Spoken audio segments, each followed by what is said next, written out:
Good evening and welcome to Minority Caucus this Monday evening. Thanks as usual for having us in your homes. Tonight, we want to discuss an African statesman, an exceptional personality who, since leaving office in January 2009, has been celebrated by the international community. All sorts of offers to do all sorts of public events in order to advance the cause of reducing poverty in the third world. As we speak, former President John Kufuor, of whom we speak, runs a residence cum office, which is literally full of Ghanaians every day, those who still seek his counsel and those who just want to be identified with him, so that people can say that they also knew His Excellency President Kufuor. Probably no greater compliment can be paid an African leader than that he was loved after leaving office. More often than not, you find an African leader changing the constitution around for fear of getting down, being dealt with, in quotes, or simply because they enjoy it too much to go away. This is a man who drove constitutionalism to the limits in African terms. Not only did he step down, but he has established a foundation to groom other leaders. He put it together, he got his friends, they come together behind him, they've demonstrated their belief in his stature, they reflect their desires in his dream of a new crop of leaders in Africa. And the man Kufuor, celebrated man of the moment, is the one they believe will reflect the dreams of so many. But has it always been this easy? This is a man who at 28 was a deputy minister of foreign affairs. From ministerial level, he's been to prison, he's been to parliament, ultimately the presidency. Tonight, we want to find out how he survived the vicissitudes of remaining focused on politics in spite of the patchy difficulties in governance. You have authoritarian governments, you have arrests, you have interrupted constitutionalism, you have anything but smooth stability. He stuck with it and he became president, and his post-presidency sometimes appears even more effective than his presidency. Probably that's the biggest question. As a recognized international statesman, would one say that His Excellency President Kufuor has even more stature now than before, and what would account for that? Tonight we celebrate a celebrated African statesman. With me, Mr. Frank Ejekum, who is spokesperson to former President John Kufuor. Frank, you're welcome. Thank you. How do you feel in the constant shadow of such a personality? Well, it can only feel good. It is challenging, but it is exciting.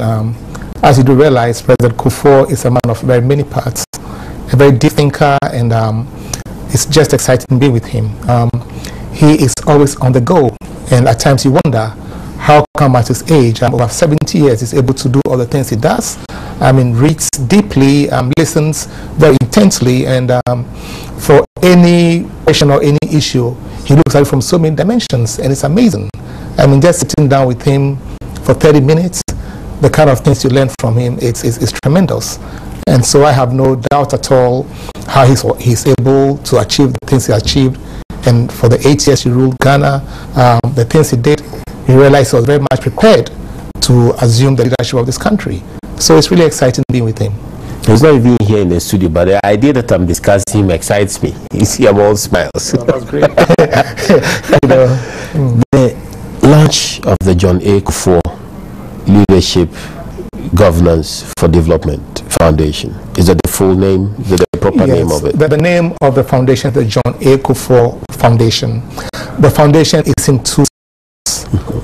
We have the John A. Kufuor Center for Leadership, Governance and Development, based at the to be based at the University of Ghana, Legon, here in Accra. Okay. And that center, as the name suggests, is going to act as a think tank. And what it's going to do is to try to nurture leaders in Ghana and Africa. Leadership, because President Kufuor believes, and as has been said so many times, the bane of development in Africa is because we don't have good leadership. And we don't have good leadership because many people get into leadership positions in Africa without being prepared for it, without being nurtured, without being groomed for it. They just find themselves being there. And that is a problem we have, because when you are in that position and you've not been prepared for it, then of course when you are confronted with the intricacies of leadership, with all the stresses and the strains and the challenges that come with it and the difficulties that come with it, you're unable to hold on. This is in sharp contrast to what we see in the world countries. All the countries talk about, the US, UK, Germany, etc. You realize that before you get into political leadership, you have gone through the mill, so to speak. Some start as assistants to parliamentarians, they go through to become MPs themselves, they take various positions. By the time they get to leadership position, they've been prepared, they've got a wide spectrum of what leadership entails, so they are able to withstand the vicissitudes of being in leadership. We don't have that, too many of that here. So the idea of the center really is to try to groom and nurture people with leadership potentials, not only in politics, but also in the economy, in finance, in whatever.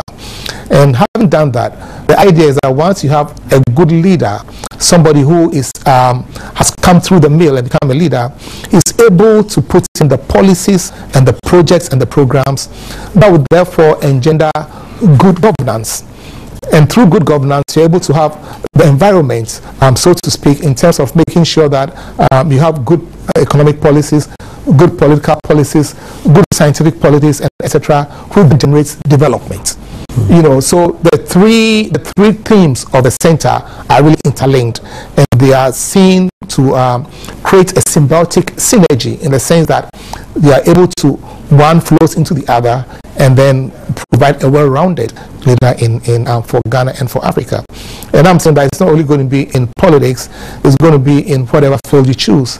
The aim is that every year at least, we hope to bring one renowned person, such as a past political leader, somebody in economy, somebody in industry, somebody in medicine, who has made it to come and then interact with the people that are there, and then share ideas with them and encourage them, so to speak, so that they get a broader view of what being a leader is. So that is what the center at the University of Ghana is going to do. The other strand of the foundation is the John A. Kufuor Presidential Library and Museum at the Kwame Nkrumah University of Science and Technology. Work has already started in there, and as the name suggests, it's going to be a presidential library and museum. And what the presidential library is going to do is to house the mementos of that he had during his presidency, the letters, the diaries, the statements, the speeches, and whatever. We're even going to have a video recording of his presidential period, so that when you come, they have a taste of what he did.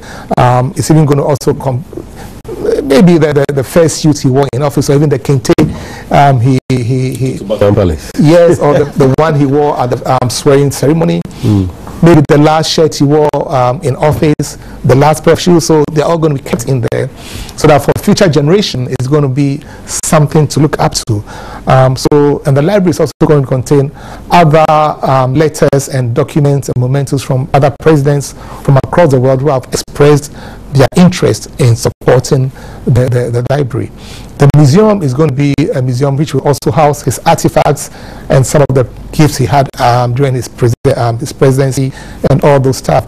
But there's also going to be a center where you could go to study a bit more into African history and Ghanaian history. That will be also at the museum, okay. KNUST. Okay. There's going to be an auditorium there as well to house conferences and stuff like that. So it's also going to be a center of excellence for people to go and then imbue more of academic learning. So those are the things the foundation is trying to do, and he's doing this with to show the way that after the presidency, there's life. And if all people are able to buy into that, we realize that many people lose their way after being president. There's nothing for them to do. But it's also a recipe for chaos, in the sense that once you're about to leave and there's nothing to do, you either want to stay on, and how do you stay on? You try to cut corners and try to do certain things to the Constitution for it to stay on, and that creates confusion all over. So what he's trying to do is what is done in more developed countries abroad, and he hopes to do the same here in Ghana. A few other leaders have started the same, such as Thabo Mbeki in South Africa, Obasanjo himself has done something also in Nigeria, and etc. So there's a new generation of leaders in Africa who believe that that's the way to go. And really, I think it's a very good thing. And if you do realize that once you get out of the presidency and you're prepared to take on other things, a whole lot of other things come to you. You witness how the invitation he gets every time. I mean, amazing. I can tell you for a fact that for every one invitation he accepts, there's at least one more that has been turned down. For every one invitation he gets, at least one more that has been turned down. I believe every president has that opportunity, or is based on his performance once in office? Well, I haven't worked with other presidents, but I've worked with him, and I just, it's amazing the requests and the invitations that keep coming in. And at times I have a problem turning one down for the other, because they're also very important. So, and every month he does at least 2 travels abroad, and that's because he doesn't want to take on more. And so that's how busy he is, even in his retirement, But it's all because he had planned for it. He had planned to be a leader. He had planned to be a president. He had planned to leave office and do the things he's doing. And he believes that the center is going to generate some such qualities in people who then come to leadership positions and know that that's not the end of it all, and that after it, there's something else that you can do. But that is the interesting bit. It raises so many questions, Frank. And one, for me, the biggest question is the culture of wait for your turn. In Ghana, you have systems which depend on how long you've been in a place, and that determines your progression. But if you are going to rise as a leader, it depends on how long you've been in the place, and therefore you have the so-called PhD syndrome. You pull down somebody, or else you don't advance, and then the MBA syndrome. Once I'll be here that long, you can't come in as a whiz kid with all these new concepts of leadership and all that, and then come and hop, step, jump. So quickly you are indoctrinated, you are psyched to be calm, to wait your turn. How does a former president expect to help break through this cycle? You have established the institute, you get people, you sensitize them. Will that impact the larger society? It would. Don't forget that he himself has been in the wilderness for almost 40 years as a political person. He started off at the age of about 27 as city mayor of Kumasi, then called the town council. Where you've taken it, it's a whole area in itself. So let me take my first break, and then when I come back, we'll look back towards those years and how he prepared himself. I hear you. Very well. We'll take our first break at this point.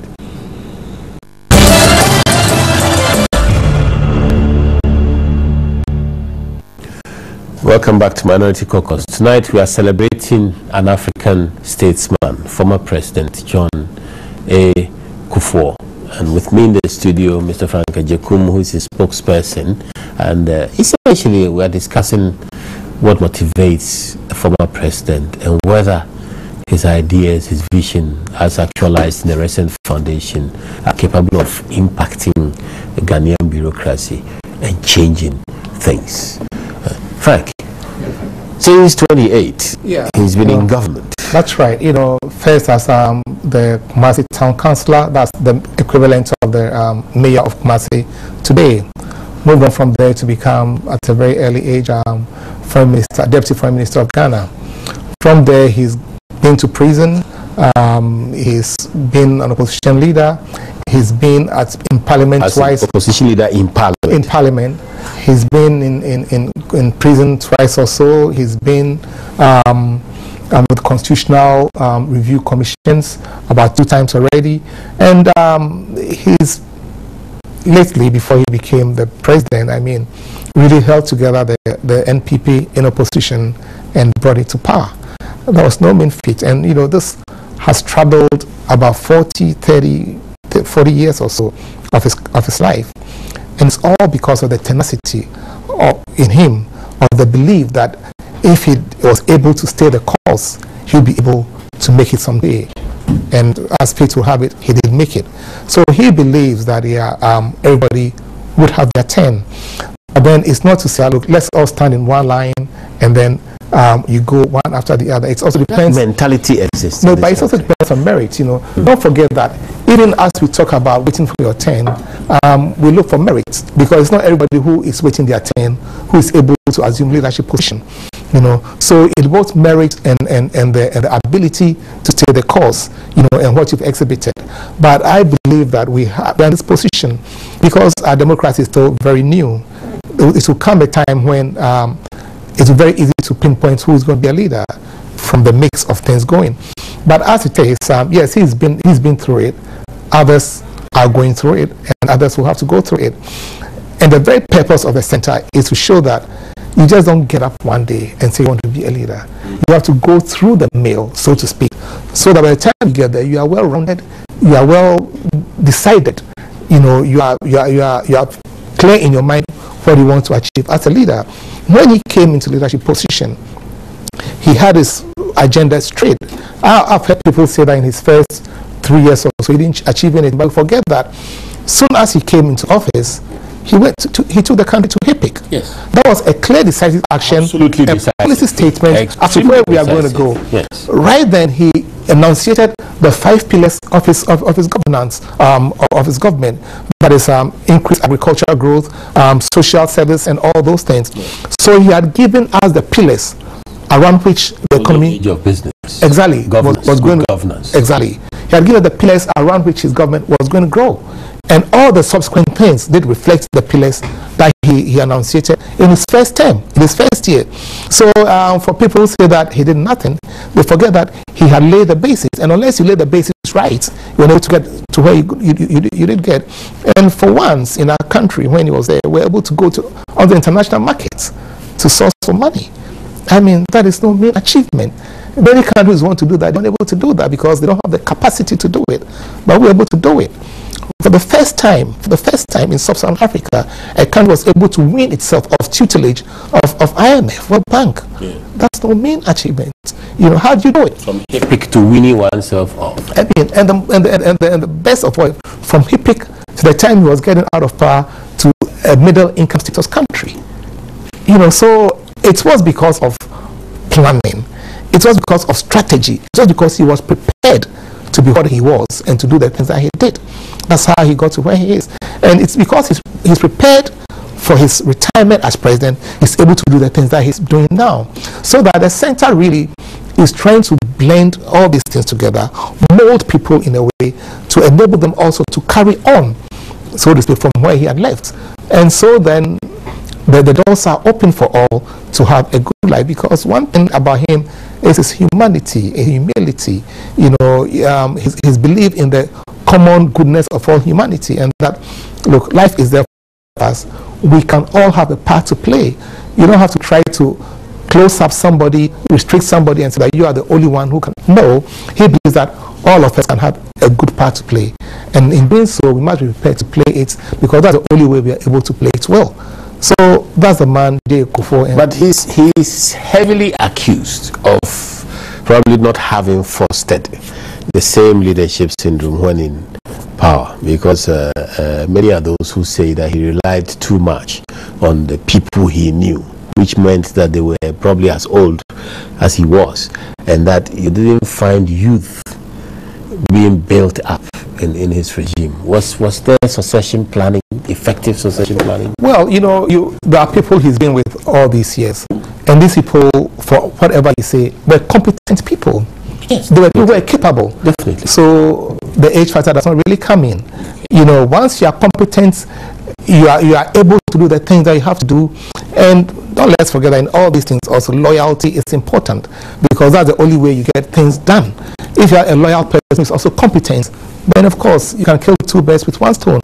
So that's why it comes. And you have all these other great men with great ideas sitting there who were looking for an opportunity to do something for the nation.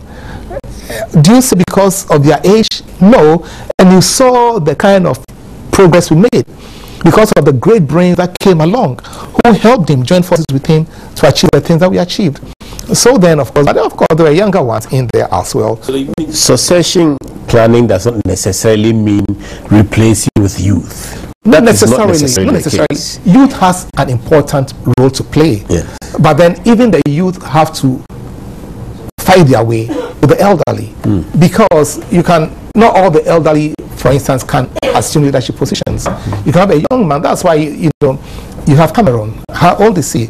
There are better people, qualified and older people in there, but then they see him, the leadership qualities. But if you're just looking at age, then of course you wouldn't come. But you look at competency and the foresight you're able to generate, then you are able to gain it. So don't let's foreclose it and say that it's only for the youth. So let's close it for the youth alone. The youth has to make the impact. They have to make the impact to be able to assume the leadership position that they want to assume. Because let's face it, everybody's competing. And these days, being 60 is not too old. No. You know what I mean? So people are there and they want to make it. So if they have the experience and expertise, why not? If you are the youth and you're in the category and you have the ability, and they can be spotted. So you have chief executives these days at 35, 40, what have you, they are there, and yet there are elderly people in there. It's because they've shown the ability and the capacity and the capability to assume those positions. On the other hand, I still have some elderly people in very good positions who are also doing very well. The thing not to do is to defer to the youth, even when they are inexperienced, when they are not good, when they cannot perform, and then you just throw them into the mix, and then we have chaos. We have a lot of things going. So we shouldn't foreclose and say, I just want the youth for youth's sake. That's a recipe for things not being done right.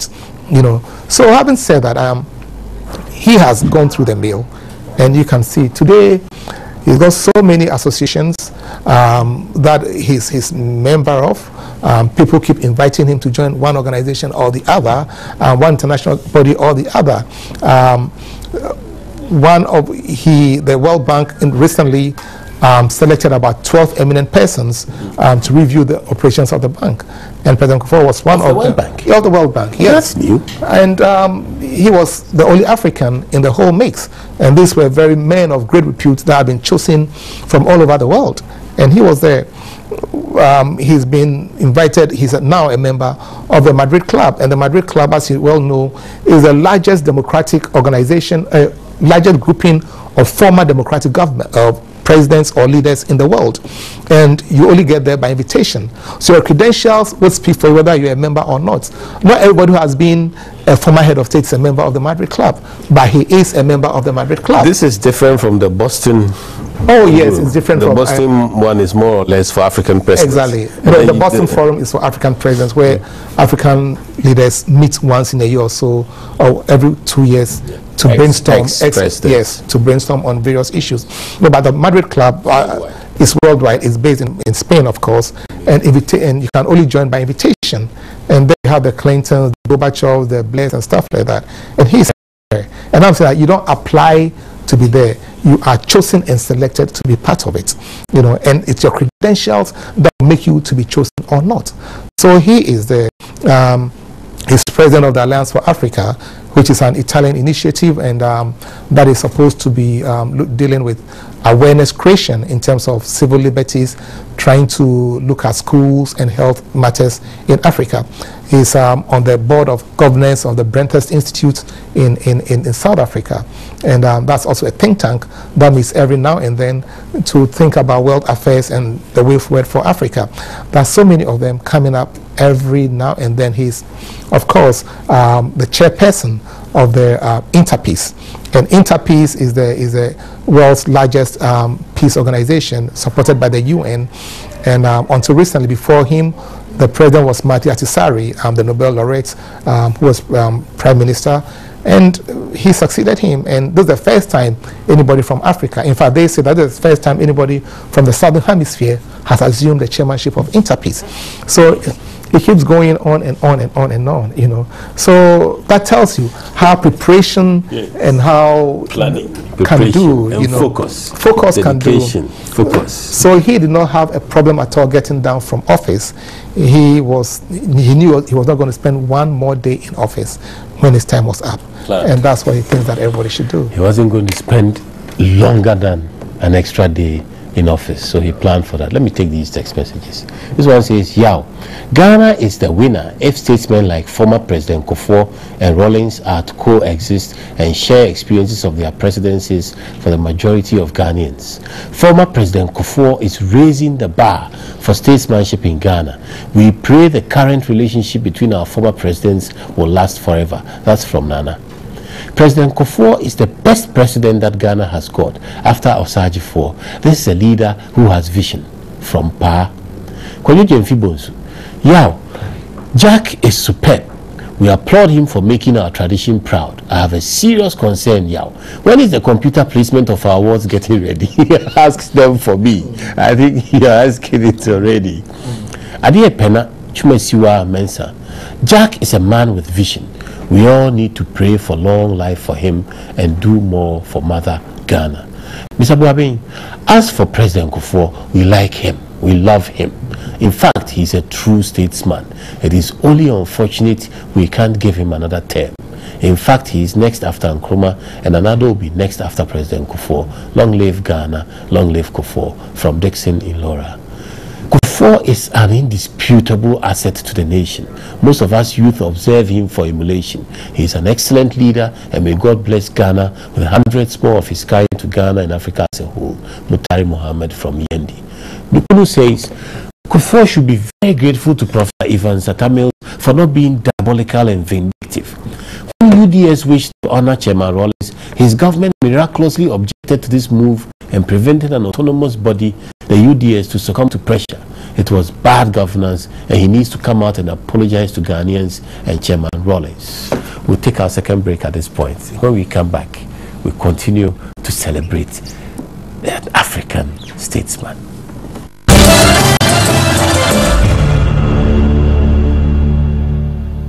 Welcome back. Frank, it appears you can't discuss President Kufuor without somebody asking about President Rawlings. Hate-hate relationship recently turned love-hate, or is it now love-love? You know, over the years, everybody says, why can't you get them together? And software should get them together. And then all of a sudden, His Excellency President Rawlings is there on the platform. And it's amazing. Well, let me begin by saying that President Kufuor hasn't had any problems whatsoever with President Rawlings. He has always said that he's going to give President Rawlings the regard he wants if he treats him in the same manner. The problem had been from President Rawlings, who had said on occasion, remember when Obama was coming here and both of them were invited to see him, he had said publicly, but what he said, I cannot stand that man. He has said so and given so many conditions to be fulfilled before he got together with President Kufuor. President Kufuor himself had said he hasn't got any problems with him. He believes that they could live together in mutual respect. They don't need to be the bosom of friends, but they could be partners together as former heads of state in Ghana. So that has been stated clearly. But having said that, the recent happening is very welcome. Yes, the foundation, as part of the foundation launch, an invitation was extended to him as well as to many other people, and he graciously accepted to come, and that was very welcome. The story as told by President Kufuor is that they met at a reception somewhere, and then as soon as he got in, President Rawlings was already there. They shook hands and said, look, I've got the invitation, I'm going to attend the event. And true to his word, he did come, and everybody was happy. And as President Kufuor said, right himself, I'm happy to see you. And he did that to show that the foundation really was non-partisan, and that it was for all Ghanaians. It was not only an NPP affair. It was for everybody. And don't forget that when the dignitaries came in, they went to see the presidency as personified then by the Vice President John Mahama. And so there was good interaction in there. So all these steps were taken to show that the foundation was not being built on a partisan basis, but it was being built as something for the whole of Ghana to share in and to enjoy. So it was good that he came. We hope and we trust that from now on things will get better, because I would want to believe that if it had been President Rawlings who was launching some such event and had invited President Kufuor would have been there. Yeah. So it's beginning, maybe early days yet, but the first step is welcome, and that's what all Ghanaians want. Oh, yes. The good thing is I haven't heard any one Ghanaian who's come out to say that it was a wrong move, or it was a bad move, or say that they don't like what is happening. Everybody was applauding. A real breath of fresh air. Thank you very much. You should have seen the Samamu that the Commonwealth boys. I saw a little bit of it, man. Amazing. I did. Amazing. And it was amazing. And I'm sure President Rawlings felt good. Yes. He was so very welcomed, warmly welcomed. I mean, and it was when we went to Liberia recently, and you'd be amazed, the news is all over the place. In Liberia? In Liberia. Be asked about that. I'm telling you, they were talking about, oh, the foundation, and it's amazing. Everybody was asking and talking about it. You know, so it tells you how things in Ghana reflect and rebound outside our borders. That means the president's relationship with the current flag bearer of the NPP must also be resonating outside. Oh yes, definitely. Are we to believe the naysayers, the doomsday people who say that it's cold, it's war? I mean, let them swim in their own imagination. Because when people say that President Kufuor does not support Nana Akufo-Addo, what they mean by implication is that President Kufuor doesn't want the NPP to come back to power and wants the NDC to remain in power. I mean, such thinking is illogical. It's so illogical for you to believe that President Kufuor would rather the NPP won and not Akufo-Addo win. President Kufuor, I'll tell you, supports Nana Akufo-Addo to the hilt, 100%. Excellent. They consult very many times. And I'm telling you, one of the last people that President Kufuor sees whenever he's traveling is Nana Akufo-Addo. One of the first persons he sees is Nana Akufo-Addo. There are times when President Kufuor is coming from abroad and Nana is in town, he's come to the airport to welcome him. So there's constant interaction between them. So when people come in and say the sort of thing they say, I just wonder where they get those vibes from. I wonder where they get all those things from. And I'm telling you, look, if that's what the NDC want to believe in, let them believe in it. Because we, the NPP, can be sure. We can be sure that it's solid between them. Wonderful. It's solid between them. Wonderful. They are consulting very, very many times and on numerous occasions. On numerous occasions. When Nana Akufo-Addo comes in there, he's the first person President Kufuor sees, no matter who is there. He stops everything, attends to him. And when you see the two men talking, I mean, you never think that there was anything between them. Wonderful. But mutual respect, trust, and understanding for the way forward. And that has what has been even from the last elections to now. Yeah. So there is nothing between them. Yes, in the primaries, you may have a preference. But once that is done, President Kufuor is such a democratic-minded person. All he wants is for NPP to win. That is the NPP for you. That's all he wants. Is for and when we finish competing, exactly, we go one way. There's no behind the winner. Thank you. There's no anybody going to tell me that President Kufuor would prefer for the NDC to win and not the NPP to win. And so if you say that he doesn't like Nanado, he doesn't support Nanado, what you are saying in effect is that he doesn't want the NPP to come back. But all his life, all he's doing now is to try and get the NPP back into power. So, I mean, please don't mind them when they say very much. I think that would be a major relief to our NPP lovers who may be confused by all that's going on, because there's quite a bit of propaganda. Yes, you know, people try, you know, but propaganda. It's not going to wash. Having said that, a key question, back to leadership. Yes. Is there really a lack of leadership in Africa, or the opposite, that there may be leaders but they do not have the space to operate as leaders? Because there are two different things. You may have leaders who are afraid of the rough and tumble. But in a sense, somebody say if you are afraid of the rough and tumble, then you're not a leader. But there may be leaders who are in the dark because they cannot emerge. The space is not there. as distinct from there being no leaders at all? What situation do we face? What are we confronted with? If you are a leader and well groomed to be it, you are able to take care of all these things. You are able to face the rough and tumble. You are able to get out from the dark and be yourself and take the bull by the horns and go on. You know, so the mark of a good leader is a person who is able to overcome all these trappings and then is able to emerge and direct the way. Don't forget that, for instance, it is said that when Ghana wanted to go HIPIC, most of President Kufuor's ministers were against it. He saw the goodness in it and rallied them behind him, and they went. That's the mark of a good leader. See, so that having space to act. Once you're a leader, you should create the space for yourself. You know, you're unable to create the space for yourself if you are not being well groomed to take the leadership position. Then you are unable. Then it means that you've not been groomed to take the leadership position, because if you have, you know what to do to create space for yourself. Yeah. I asked this question because over a couple of days, a very prominent political leader has accused, or should I even use a stronger word, His Excellency President Kufuor for being very indecisive and not just drifting and making a lot of mistakes because he simply didn't act swiftly enough.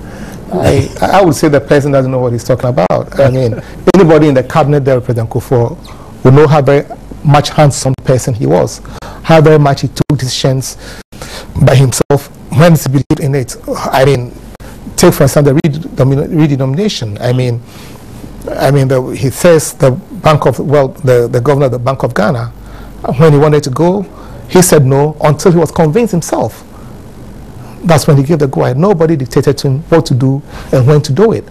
But he has to decide and believe that this was the right way to go. And I gave the example of a HIPIC. We all know the Vodafone thing. I mean, where he also gave direction so as to make sure that we did what we did. So that all these things are coming up to show that the person was really a hands-on person. You know, how does he feel? I mean, he says often that the jury is still out on the current administration. But how does he feel sometimes when he hears reports about the running down of some of the social initiatives he worked so hard for? I mean, nowadays you drive by the roadside, people can't even get buses to work and all that. He feels sad. He feels sad, and he believes that Ghana is just throwing away opportunities that we could have used to advance ourselves, because really from where we left off, he believed that we should have been in a better realm of things that we are today. I mean, you look at places like Kolebu. By the time we came in, Kolebu was almost boarded up in many parts. You go there, many things were not working. But by the time we left, Kolebu had become a showpiece. Kolebu Ghana was beginning to be a health tourism center for West Africa. People from as far as Ethiopia, etc., were coming to Ghana. It's also because of the facilities that have been built in there that was making it into a showpiece. You have similar examples in Konfanoche. Sunya Hospital, when we came, had been built, but there was no even living quarters for doctors. He had to come in and put in all those things. You look at UDS, look at the facilities that UDS has today. It was all because of the things that President Kufuor put in there to make UDS the beauty that it is today. Quite recently, Polytechnic students themselves came to say thank you to President Kufuor because of the major investment facilities that he put in there. And the infrastructure, you go to the universities, the public universities. I mean, today, accommodation is not such a critical thing. But 10 years ago, it was so messy. But it's all because of the various steps that he took to ensure that some of these things have become things of the past. They are not such a critical thing to talk about anymore. You know, but you know, wasn't there a joy that previously during the NPP time, school children, pupils, once you are in a uniform, you could board a public bus free of charge and go to school. Yeah. And when in school, you are fed at least one hot meal a day. Wasn't a thing of beauty? Today, where are the metro buses? And the food has also collapsed. Can you imagine the tremendous relief that he gave to parents all around? I mean, the school, the feeding program itself is been withered away. I mean, you talk about the National Health Insurance Scheme. For once, Ghanaians could just go in there and you don't have to pay nothing, anything, and you got the care that you wanted. I know many people who have given examples of how their wives went to give birth and they didn't have to pay anything at all, and you know, so all these things were happening. Why are all these things being rolled back today? You know, we should have been moving forward. We should have been doing more and adding more things to it. We brought in the leap, you know, where for once some amount of money, no matter how small, some amount of money was being paid to people who were classified as destitute, people at the very lower ranks of the ladder. We've been taken care of. So we should move ahead. We should push on. We should do a lot more things. Pushing you know, forward. So let me take these text messages. This one says, former President Kufuor will forever be remembered in Ghana for his statesmanship. That's Jones from Tema. Ex-President Kufuor is a great man in Africa, and I'm proud of him. That one is anonymous. Former President Kufuor has made history in Ghana's leadership, and this will allow Ghanaians to have faith in the APP and vote for them come 2012. These are Garats from Bimbila. Jack is best, and that's anonymous. Just that line, Jack is best. Mr. Yao, the people of Namumba land want to see former President J. Kufuor on your program. We miss him a lot. Mr. Remember from Wulensi. We will convey this message to him, Mr. Remember from Wulensi. We'll take our last break. When we come back, you can join us on the phone lines.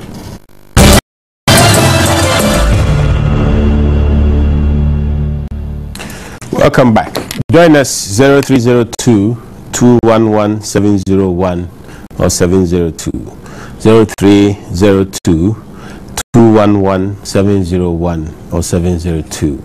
We are celebrating an African statesman who has dedicated his life to leadership, who is demonstrating leadership even after office, and probably more remarkable ways than before. Now, I understand I have Mohammed from WA already. Hello? Hello, good evening. Good evening, sir. Yeah, thank you very much for remembering us of the former president. He's a man that we can never forget because he has paved the way for young people. Those who are saying that the man closed his administration from young people, I don't know what they are talking about. It doesn't necessarily mean that you must be young before you serve. You have to prove yourself before you can serve. So they are telling us that they should wait. When Ronaldo comes after the 2012 election, they will see what he wants to do. So we thank him very much, and we give him the support, and then all the people he works with. Thank you very much. It's a pleasure. Ilyasu. Thank you very much, Robin. Good evening. Good evening to Frank. Dada, we are telling Dada, yeah, few, we missed you, Dada. And I am very sure you will really convey that message to him, so that one day you organize, you arrange for him to appear on the show. President Kufuor is arguably, in fact, one of the best leaders, or the best leader Ghana ever had. We are talking about a man who was seen as a capitalist-inclined president, but introduced pro-poor policies that impacted positively in the lives of the ordinary man. What we see today is a collapse of these pro-poor policies that impacted positively in the life of the ordinary man. That is why the Nanado is asking Ghanaian people to give him the mandate so that he will come and put Ghana back to work to ensure all the pro-poor policies President Kufuor introduced is brought back, and then more will be introduced to ensure Ghanaian people will be better off. Because look, the poverty under this government is so enormous. We are yet to see any single social intervention to be introduced by the Mills Mahama administration, which is seen as a so-called socialist inclined. Socialists who haven't taste for plush cars and plush houses all over the place. Yes, Ghana, thank you. Thank you very much. Let's take Ato from Tadi. Ato. Hello. Yes, sir. Thanks for the opportunity, Brian. Yes, sir. Yeah, the opportunity that you have given to us on Joy TV is very interesting. My belief is that these people, sometimes the way they do things like this, workers can be taken for granted. Could you admit that President's pension scheme, the second tier that they deduct from our incomes. So this has not reached Smith people. The fund is empty. That's like what they did to the debt fund, and the way they rob literates of their own money that was put into a fund for their book allowances. The same thing is happening now. Nothing has been paid into that particular tier, second tier fund. So if you people could take up this issue and hit them such that you send that money, else workers at the end of the day will not get that particular money. So that's what I want to contribute this evening. Thank you so much. It's a pleasure. Kwashi Sugahope. Hello. Hello, Kwashi. Oh. Yes, sir. Pick it up. I can hear you. Go ahead. Yes, sir. Yeah. Just wanted to do. I'm not an MPP member, but I just wanted to congratulate MPP for what they have done in the past. If not because of the health insurance, this time, as I'm here with my wife, I could have lost my wife through some the time she was going to deliver. So, because of that, I congratulate President Kufuor for that. Though I'm not an MPP man, but because of that, come 2012, I'm going to vote for MPP. Just to say thank you. Bye-bye. Thank you, Akpe Kwashi. That's a good one. Cosmos. Hello? Yes, sir. Hello? Yes, sir, Cosmos. We can hear you. Good evening. Good evening, sir. Yes, sir. Yeah. We appreciate your program, the way you go about it. Unlike the other side, where they always talk. I mean, they attack personality instead of talking about issues. So we urge you to continue with it. And Ghanaians, being the good people, will make a judgment out of the two, and they will see whether this government is doing well. We actually, Ghanaians are suffering. People are trying to make ends meet. So come to 2012. After Ghanaians these days they are looking at issues, and I think this government will be in opposition, and then MPP will come and then save the people of Ghana. So continue doing this program, and then we appreciate it. Thank you very much. Thank you very much, Cosmos. It's a pleasure to hear from you. Now, probably that's the icing that you take to President Kufuor. That question Zugakofe says because of his policies, it has kept his family together, his wife is alive, and he's so grateful he will vote for the MPP. That's a good one. Though he's not an MPP man. That's a good one, and we are grateful. And as he spoke, I felt that there's a great person to be able to come out to say the facts of the matter. But I tell you that if you're President Kufuor and you even leave Ghana, say in Kenya, in South Africa, in Cote d'Ivoire, wherever. I remember one time we went to Kenya for a celebration, and people are just able to pick him out from the airport. That's the man. One paper in Kenya once said, "This is the man who saved Kenya," and it was headlines. You go to Cote d'Ivoire, it's the same. I mean, you go to even Liberia when they're recently, people are able to make him out. In the hotel lobbies, from the airport, everywhere you go, people are able to make him. It tells the tremendous impact he's had on people. And, you know, his international outreach, you know, for the kind of work he did in Kenya, who brought peace to that land, they never forget him. For what he did in Cote d'Ivoire, I mean, so very many times he went to Cote d'Ivoire to try and bring peace to Cote d'Ivoire, and Ivorians do remember that. And it's all over. We were in Liberia just 2 days ago, and the same story. So, yeah, we thank him for saying the things he said, but I'm saying that it resonates throughout the continent. Wow. And at times, you know, you're amazed, you know, that he gets somewhere and they just see him and people come to shake him. They just want to take pictures with him. And he's such a humble person, such a, you know, I remember someday was in South Africa somewhere. We'd gone to a restaurant sort of to have lunch, and some guys came there, and they're Nigerians, they were amazed to see him there. And they were saying, I mean, all sorts of things that in their country you didn't have somebody just like him, and then they come so close to him. You'd have a barrage of security people around them and stuff like that. He was so easy to approach, and people just don't understand. But that's how he is. I had the privilege of having lunch with him in the open before. I treasure that day. Further text messages. Newton Ofeja Zabiku says, we thank President Kufuor for the dignity and honor he continues to bring to Ghana, even after his term in office. May God continue to shower blessings on him. Yao, has President Kufuor's ex gratia and office been given to him? That's a serious question from IK in Sakumono.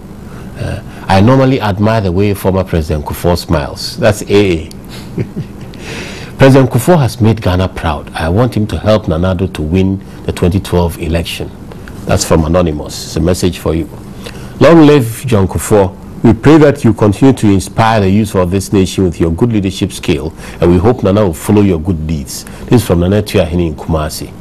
Former President Kufuor's experience should be tapped by the nation. That's Henry from Asin Fosu. It's been wonderful. I mean, listening to Frank Ejekum, who remains spokesperson to the former president, getting the vibes from you through your text messages, the calls you made. We did have a statesman that I believe we as Ghanaians collectively across all political divides can treasure, because he doesn't only project the peace and calm that he exudes in Ghana, but he also takes it out there as an ambassador of Ghana. Long live President Kufuor, long live Ghana, and we hope that the same way you've supported him, you continue to support the MPP to bring you good governance, because after all, the MPP is about you. Good night.